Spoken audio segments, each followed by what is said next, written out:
What do you see here? What is the structure up here, guys? This structure. That's the thyroid in the throat. Thyroid gland. Behind it would be the parathyroid. So next to the thyroid gland, we have an artery going up the neck.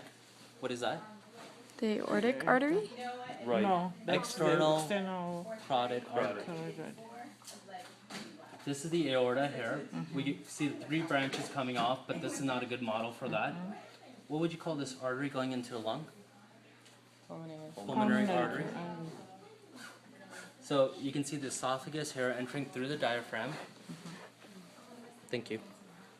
See the esophagus entering through the diaphragm. Now we got a couple of organs here. First of all, we have the greater omentum covering the bowel with the small intestine. What would be right here? What would you? Cecum. Or appendix. Cecoiliac. Oh.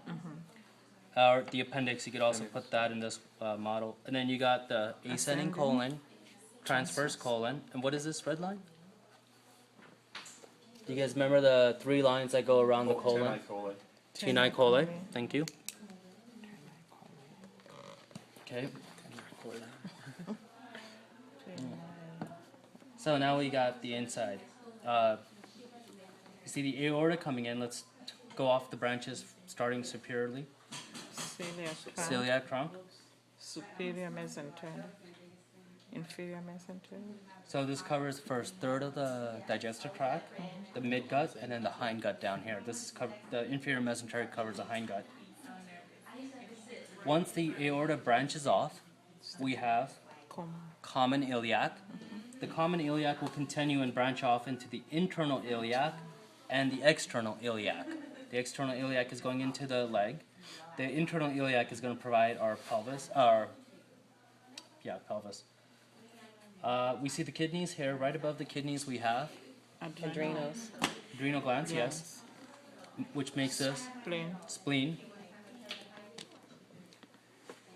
What would you call that artery right there? The renal artery. Renal artery, thank you. I'm not going to test you guys on the muscles in there. We can clearly see the bladder and this long tube leading into the bladder. What would you call that? Ureter. Ureter. And what is this guy? The Vena cava. Which one? The Inferior vena cava. And this is? superior vena cava. Okay. Let's see what other structures we got. I think that's good with this model. Let's see the other models. Lymph nodes. Yeah, I'm not going to test you on the lymph nodes.